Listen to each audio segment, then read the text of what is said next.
mayam punama yam nungai sugumba Vietnamgi retripsi amukta sumaina punsida chatkane habdu thajadabani adubu aina mayamna thamjaning base kanu kona minase som su karigi chatpa ngamoidoino aduna mathangi lakadoriba tripsingdadi tuichada chamina na honasi haidana aina mayamda request tawjari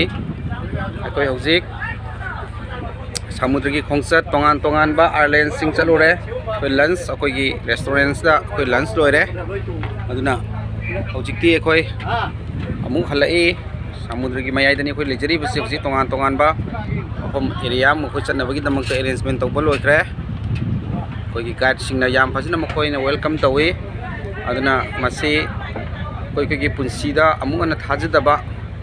posak amani hane thamjage aduna yaubiriba group se yaubiriba nuksijaraba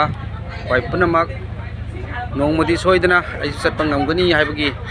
adugumba thajaba amaga loina nai khoi onaminase ai su mayam yam toina unajaningi adugo net ki problem laiba aduna maram orakanda mayam gori sabagi kudong saba phangdre adubai khoi day 6 tadi compulsory imphal joragani do mayam punamuk unaminarasi mayam se tekta kaidana laibiramo ai khoi su tekta kaidana amu hanba ngambo ojarake haidana mayam dagi bornijari thank you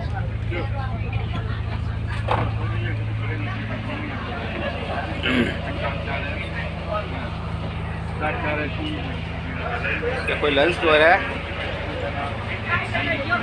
to president team ani hum golona na khoi satpani north east ki oina sinamu atopa team sar victor ki team ne sinamu sar apoi ki sinamu sar ajit ki team ne ado sar noni ki team su nakala mad lae asom ki sina sar noni ki team ne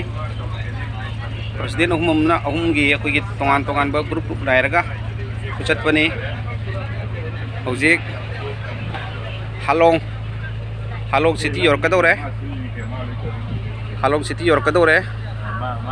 yam phajai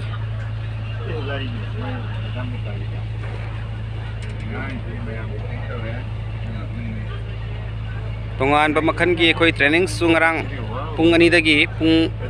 manga bawbai khoi training phangi simusi yamna nungai punsida muana phangroi da badugma training ningrang phangbo training si president ahum gi team tongan ba koi gi Assam gi team amadi Manipur gi team ani punjalaga tawba adugma training ni adusu yamna nungai life change tawba yaba adugma tongan ba leadership training mayam phangi